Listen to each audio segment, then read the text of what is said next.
नमस्कार, आप देख रहे हैं एमएनएस न्यूज और मैं आपके साथ तृष्णा। ये नजर डालते हैं कुछ खास खबरों पर। हापुड़ में भाजपा नेता व पूर्व मंत्री मदन चौहान पर जानलेवा हमला, पिस्तौल की गोली न चलने से बची जान। उत्तर प्रदेश के हापुड़ जिले के गढ़मुक्तेश्वर थाना क्षेत्र में भाजपा नेता और पूर्व मंत्री मदन चौहान पर जानलेवा हमले की सनसनीखेज घटना सामने आई है। यह घटना गांव हिरनपुरा में उस समय हुई जब मदन चौहान एक सगाई समारोह में शामिल होने जा रहे थे। पुलिस के अनुसार सफेद रंग की फॉर्च्यूनर कार में सवार 3 से 4 बदमाशों ने उनकी गाड़ी को रोक लिया और उनके साथ अभद्रता की। आरोप है कि बदमाशों ने मदन चौहान पर पिस्तौल तानकर ट्रिगर दबाया, लेकिन किस्मत की मेहरबानी से गोली नहीं चली और एक बड़ा हादसा टल गया। इस दौरान सुरक्षा कर्मियों ने बदमाशों को पकड़ने की कोशिश की, लेकिन आरोपी मौके से फरार हो गए। घटना के बाद पूर्व मंत्री ने थाने में लिखित शिकायत दर्ज कराते हुए अपनी जान को गंभीर खतरा बताया है। उल्लेखनीय है कि मदन चौहान इससे अब पहले भी खनन माफियों द्वारा हमला किया जा चुका है। मामले की पुष्टि करते हुए एएसपी हापुड़ विनीत भटनागर ने बताया कि तहरीर के आधार पर केस दर्ज कर लिया गया है और कुछ अहम सुराग मिले हैं, जिनके आधार पर आरोपियों की जल्द गिरफ्तारी की जाएगी। फिलहाल मदन चौहान पूरी तरह सुरक्षित है, लेकिन इस घटना के एक बार फिर जिले की कानून व्यवस्था पर सवाल खड़े कर दिए हैं। कानपुर लैम्बोर्गिनी हादसा सीसीटीवी फुटेज आया सामने। धीमी रफ्तार में दिखी कार, बाउंसर्स के उतरते ही जुटी भीड़। कानपुर में हुए लैम्बोर्गिनी कार हादसे को लेकर नया मोड़ सामने आया है, जहां इस घटना का सीसीटीवी फुटेज अब सार्वजनिक हुआ है। पुलिस को 2 सीसीटीवी वीडियो मिले हैं, जिनमें एक हादसे से ठीक पहले का और दूसरा हादसे के बाद का दृश्य रिकॉर्ड है। फुटेज में लैम्बोर्गिनी कार तेज रफ्तार में नहीं बल्कि सामान्य गति से चलती दिखाई दे रही है। हालांकि वीडियो में टक्कर का पल साफ नजर नहीं आता, लेकिन हादसे के बाद का पूरा मंजर कैद हुआ है, जिसमें कार के अंदर मौजूद बाउंसर बाहर निकलते दिख रहे हैं। उनके उतरते ही सड़क के दोनों ओर लोगों की भारी भीड़ जमा हो जाती है और लंबा ट्रैफिक जाम लग जाता है। गौरतलब है कि रविवार को ग्वालटोली थाना क्षेत्र की वीआईपी रोड पर करीब 10 करोड़ रुपए की इस लग्जरी कार ने कई वाहनों को टक्कर मारते हुए 6 लोगों को कुचल दिया था, जिससे वे गंभीर रूप से घायल हो गए। मामले में फिलहाल अज्ञात चालक के खिलाफ एफआईआर दर्ज की गई है और तंबाकू कारोबारी के बेटे शिवम मिश्रा जांच के दायरे में है। लापरवाही के आरोप में ग्वालटोली थानाध्यक्ष को लाइन हाजिर कर दिया गया है, जबकि पुलिस पूरे मामले की गहन जांच में जुटी हुई है। पटना के उत्सव हॉल में भीषण आग, दर्जनों फायर ब्रिगेड की गाड़ियां मौके पर। बिहार की राजधानी पटना के आलमगंज थाना क्षेत्र के बजरंगपुरी इलाके में मंगलवार सुबह एक कमेटी उत्सव हॉल में भीषण आग लगने से हड़कंप मच गया। आग इतनी विकराल थी कि उसकी लपटें और घना धुआं दूर दूर तक दिखाई दिया, जिससे आसमान काला सा नजर आने लगा। सूचना मिलते ही फायर ब्रिगेड की छोटी बड़ी करीब 14 गाड़ियां मौके पर पहुंची और आग पर काबू पाने की कोशिश शुरू की गई। एहतियातन आसपास के घरों को खाली कराया गया और लोगों ने अपने अपने घरों से गैस सिलेंडर व जरूरी सामान सुरक्षित स्थानों पर पहुंचाया। प्रत्यक्षदर्शियों के अनुसार आग की शुरुआत एक कबाड़ी दुकान के पीछे से हुई, जहां अचानक तेज धुआं उठने लगा और कुछ ही देर में आग ने आसपास की स्थित उत्सव हॉल को अपनी चपेट में ले लिया। आग की चपेट में आने वाले से लाखों रुपए की संपत्ति जलकर खाक हो गई। अग्निशमन विभाग के अधिकारी गयानंद सिंह ने बताया कि सभी कर्मचारी आग बुझाने में जुटे हैं और आग लगने के कारणों की जांच की जा रही है। स्थानीय लोगों ने बताया कि सौभाग्य से सोमवार रात हॉल में कोई शादी समारोह नहीं था, वरना जान माल का नुकसान कहीं ज्यादा हो सकता था। फिलहाल स्थिति पर काबू पाने का प्रयास जारी है और प्रशासन पूरी तरह अलर्ट मोड पर है। दिल्ली में अपराध का कहर, शास्त्री पार्क फ्लाईओवर पर फायरिंग कर 80 लाख की लूट। बवाना में दिन दहाड़े व्यापारी की हत्या। राजधानी दिल्ली में सोमवार को अपराध की 2 बड़ी घटनाओं ने कानून व्यवस्था पर गंभीर सवाल खड़े कर दिए। नॉर्थ ईस्ट दिल्ली के शास्त्रीय पार्क फ्लाईओवर पर बदमाशों ने मनी ट्रांसफर का काम करने वाले कर्मचारी अकील पर 3 से 4 राउंड फायरिंग कर करीब 80 लाख रुपए नकद से भरा बैग लूट लिया। इस हमले में अकील गंभीर रूप से घायल हो गया, जिसे जीटीपी अस्पताल में भर्ती कराया गया है, जहां उसका इलाज जारी है। घटना के समय अकील के साथ उसका साथी शहीद भी मौजूद था। सूचना मिलते ही शास्त्री पार्क थाना पुलिस मौके पर पहुंची और इलाके की घेराबंदी कर जांच शुरू की। पुलिस ने घटनास्थल से एक जिंदा कारतूस बरामद किया है और आसपास लगे सीसीटीवी कैमरों की फुटेज खंगाली जा रही है। वहीं दूसरी ओर दिल्ली के बवाना औद्योगिक क्षेत्र में दिन दहाड़े एक व्यापारी की गोली मारकर हत्या कर दी गई। अज्ञात बदमाश बाइक पर सवार होकर आए और फैक्ट्री के बाहर 35 वर्षीय प्लास्टिक व्यापारी वैभव गांधी पर ताबड़तोड़ गोलियां चला दी। घायल अवस्था में उन्हें अस्पताल ले जाया गया, जहां डॉक्टरों ने मृत घोषित कर दिया। पुलिस ने दोनों मामलों में अलग अलग टीमें गठित कर जांच तेज कर दी है और आरोपियों की तलाश में लगातार छापेमारी की जा रही है। इन घटनाओं के बाद राजस्थानी में दहशत का माहौल है। सुनेत्रा पवार आज संभालेंगी डिप्टी सीएम का पदभार, पहली कैबिनेट बैठक में होगी शामिल। अजित पवार के आकस्मिक निधन के बाद शोक के माहौल के बीच आज सुनेत्रा पवार महाराष्ट्र की उप मुख्यमंत्री के रूप में औपचारिक रूप से अपना कार्यभार संभालेगी।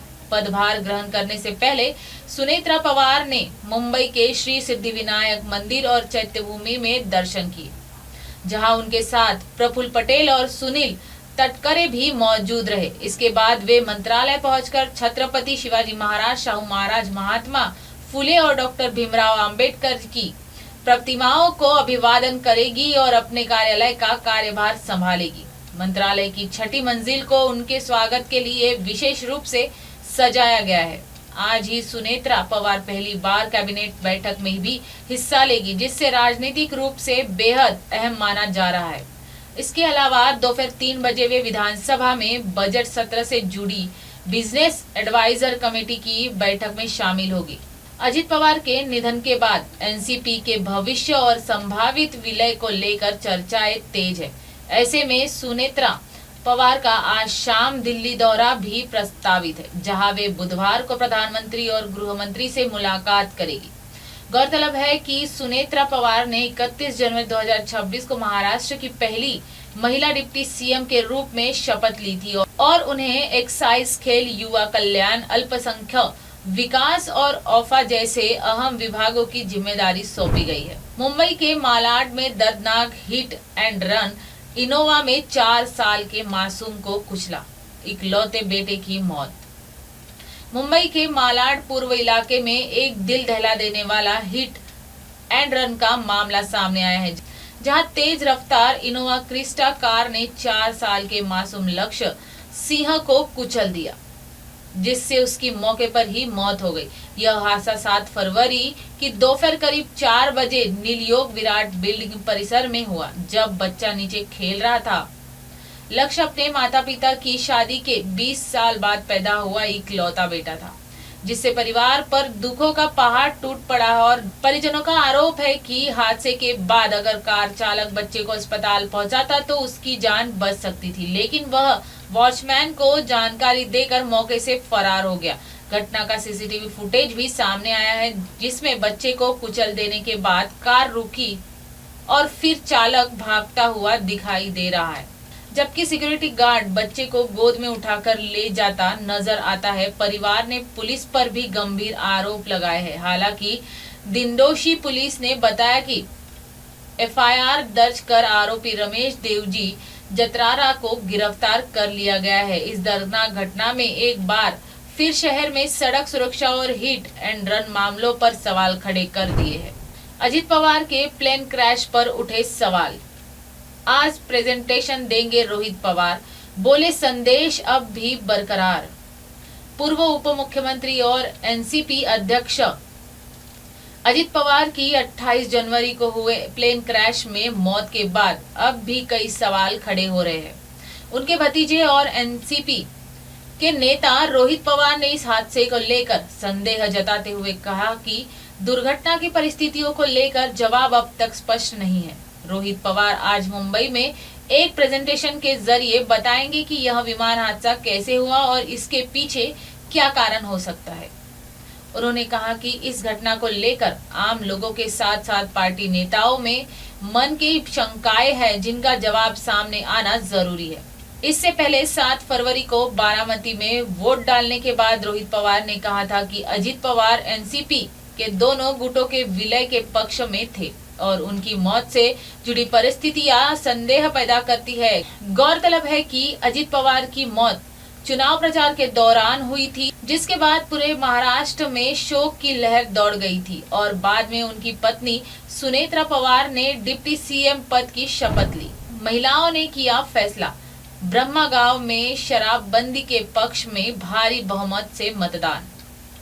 महाराष्ट्र के वाशिम जिले में ब्रह्मा गांव में शराब की दुकान का लाइसेंस रद्द करने के लिए विशेष मतदान कराया गया, जिसमें केवल महिलाओं को वोट डालने का अधिकार मिला। मतदान 2 केंद्रों पर सुबह 8 बजे से शाम 5 बजे तक शांतिपूर्वक तरीके से संपन्न हुआ। जिले के नायब तहसीलदार HS आडे ने पूरी प्रक्रिया का निरीक्षण किया। मतदान के दौरान परिणाम सामने आए तो शराबबंदी के पक्ष में प्रचंड बहुमत देखा गया।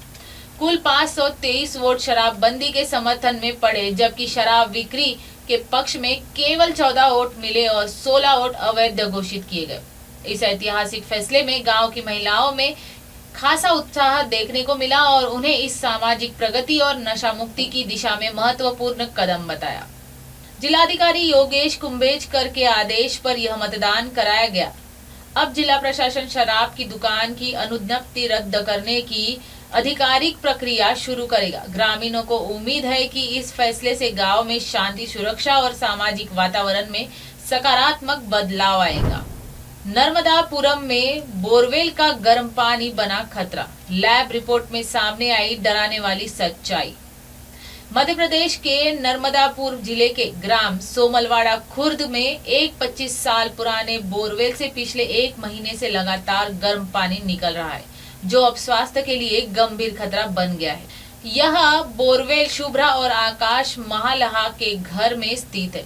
शुरू में गांव वाले इसे देखने के लिए इकट्ठा हुए, लेकिन अब यह स्थिति बीमारी और जोखिम का स्रोत बन गई है। लैब जांच में पानी का pH 5.90, TDS 545 और हार्डनेस 600 पाया गया, जो सुरक्षित स्तर से काफी अधिक है।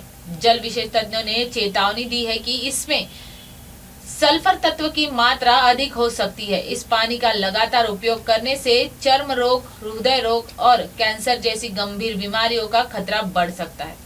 पानी के गर्म और जहरीले होने का कारण परिवार को नहाने के लिए इसे ठंडा करना पड़ रहा है, जबकि पीने के लिए उन्हें पड़ोसियों से पानी लाना पड़ता है। विशेषज्ञों ने प्रभावित परिवार की तुरंत बोरवेल बंद करने और नया नलकूप खुदवाने की सलाह दी है। ग्रामीणों में इस घटना के बाद दहशत का माहौल है। आकाश महालहा ने कहा, 1 महीने से बोरवेल से गर्म पानी आ रहा है। मजबूरी में हमें पीने का पानी दूसरों के घरों से लाना पड़ रहा है। अन्य ग्रामीणों का कहना है कि यह चमत्कार नहीं बल्कि गंभीर स्वास्थ्य खतरे की चेतावनी है। यह मामला स्थानीय और आसपास के गांवों में चिंता का विषय बना है और लोग इसे देखने आने लगे हैं। पंजाब के लॉ कॉलेज में खूनी खेल, क्लासमेट को गोली मारी फिर खुद को उड़ाया। पंजाब के तरनतारन में एक लॉ स्टूडेंट ने अपने क्लासमेट संदीप कौर को गोली मारकर हत्या कर दी, फिर खुद को गोली मारकर सुसाइड की कोशिश की। घटना उस्मा गांव के लॉ कॉलेज में दूसरे सेमेस्टर के 20 सेक्शन में हुई। सीसीटीवी फुटेज में दिख रहा है कि आरोपी प्रिंस राज 2 लड़कियों को लास्ट बेंच पर ले जाता है, फिर अचानक पिस्तौल निकालकर संदीप कौर से सिर पर गोली मार देता है। इसके बाद वह खुद को भी गोली मार लेता है। गोली की आवाज सुनकर क्लास में भगदड़ मच जाती है। पुलिस ने मौके पर पहुंचकर जांच शुरू कर दी है। आरोपी और मृतका दोनों फर्स्ट ईयर के लॉ स्टूडेंट थे।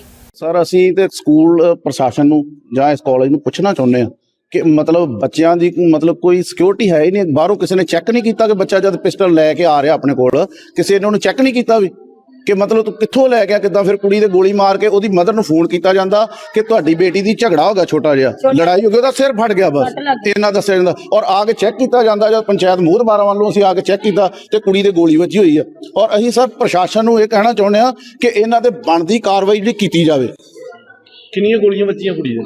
ਸਰ ਇਹਦੇ ਬਾਰੇ ਕੋਈ ਕਨਫਰਮ ਨਹੀਂ। ਪਿਸਟਲ ਬਿਲਕੁਲ ਰਿਵਾਲਵਰ ਉਹਦੇ ਲਾਗੇ ਪਿਆ ਹੋਇਆ, ਡੈੱਡ ਬੋਡੀ ਬਿਲਕੁਲ ਖੂਨੋ ਖੂਨ ਤੇ ਲੱਥਪੱਥ ਹੋਈ ਪਈ ਹੈ ਜੀ। ਗੋਲੀ ਲੜਕੀ ਦੇ ਬ੍ਰੇਨ 'ਚ ਵੱਜੀ ਹੋਈ ਹੈ ਜੀ। ਤੁਹਾਨੂੰ ਪੁਲਿਸ ਨੇ ਕੋਈ ਜਾਣਕਾਰੀ ਦਿੱਤੀ? ਕੋਈ ਪੁਲਿਸ ਨੇ ਜਾਣਕਾਰੀ ਨਹੀਂ। ਪੁਲਿਸ ਸਾਡੇ ਨਾਲ ਉਲਟਾ ਵਿਵਹਾਰ ਕਰ ਰਹੀ ਹੈ, ਗਲਤ, ਕਿ ਅੰਦਰ ਜਾਣ ਵੀ ਨਹੀਂ ਦਿੱਤਾ ਜਾ ਰਿਹਾ। ਲੜਕੀ ਦੀ ਡੈੱਡ ਬੋਡੀ ਨਹੀਂ ਦੇਖਣ ਦਿੱਤੀ ਜਾ ਰਹੀ ਸਾਨੂੰ। ਹਾਂਜੀ, ਕੀ ਕਾਰਨ ਕੀ ਲੱਗਦਾ ਵੀ ਕਾਰਨ ਸਰ ਕੋਈ ਇਹ ਸਰ ਇਹਦੇ ਬਾਰੇ ਕਾਰਨ ਦਾ ਕੋਈ ਕਨਫਰਮ ਹੀ ਨਹੀਂ ਹੋ ਰਿਹਾ ਕਿ ਮਤਲਬ ਕਿੱਦਾਂ ਕੁੜੀ ਤੇ ਗੋਲੀ ਮਾਰ ਦਿੱਤੀ ਗਈ ਹੈ। ਵੱਡਾ ਸਕੂਲ ਹੋਣ ਕਰਕੇ ਤੁਹਾਨੂੰ ਪੁਲਿਸ ਇਨਸਾਫ ਦੇ ਰਹੀ ਹੈ? ਕੋਈ ਵੱਡਾ ਸਕੂਲ ਬਿਲਕੁਲ ਜੀ, ਸਟਾਫ ਦੇ ਨਾਲ ਬਿਲਕੁਲ ਉਹਨਾਂ ਨੇ ਆਪਣੇ ਕੋਈ ਸੀਨੀਅਰ ਸਟਾਫ ਬੁਲਾ ਕੇ ਵਕੀਲ ਵਗੈਰਾ ਪਹਿਲਾਂ ਬਿਠਾ ਲਿੱਤੇ ਆ। ਸਾਨੂੰ ਅੰਦਰ ਕਿਸੇ ਸੀਨੀਅਰ ਸਟਾਫ ਨਾਲ ਗੱਲ ਕਰਨ ਵੀ ਨਹੀਂ ਦਿੱਤੀ ਜਾ ਰਹੀ ਕਿ ਤੁਸੀਂ ਉਹਨਾਂ ਨਾਲ ਗੱਲ ਕਰ ਲਓ, ਕਿ ਮਤਲਬ ਅਸੀਂ ਉਹਨਾਂ ਨੂੰ ਪੁੱਛ ਸਕੀਏ ਕਿ ਤੁਸੀਂ ਤੁਹਾਡੀ ਕੀ ਸਿਕਿਉਰਿਟੀ ਹੈ, ਤੁਹਾਡਾ ਕੀ ਬਣਦਾ। ਬੇਟੀ ਦਾ ਨਾਂ ਕੀ ਤੇ ਉਮਰ ਕਿੰਨੀ ਹੈ? ਬੇਟੀ ਸੰਦੀਪ ਕੌਰ ਹੈ ਜੀ ਇਹਨਾਂ ਦੀ, ਤੇ ਉਹਦੀ ਉਮਰ ਲਗਭਗ ਕਿੰਨੀ ਹੈ ਜੀ? 18-19 ਸਾਲ ਦੇ ਕਰੀਬ, 19 ਦੇ ਸਾਲ ਦੇ ਕਰੀਬ ਉਹਦੀ ਉਮਰ ਹੈ ਜੀ।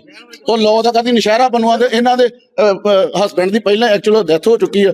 7 ਇਹਨਾਂ ਦੀਆਂ ਬੇਟੀਆਂ ਔਰ ਇੱਕ ਇਹਨਾਂ ਦਾ ਛੋਟਾ ਬੇਟਾ ਹੈ ਜੀ, ਬਿਲਕੁਲ ਛੋਟਾ। ਕਿਹੜੇ ਪਿੰਡ 'ਚ? ਹਾਂਜੀ, ਇਹ उस्मा कॉलेज है जी। इसी के साथ देखते रहिए देश और दुनिया की तमाम खबरें और बने रहे एमएनएस न्यूज के साथ। आप देख रहे हैं एमएनएस न्यूज, सच जरूर।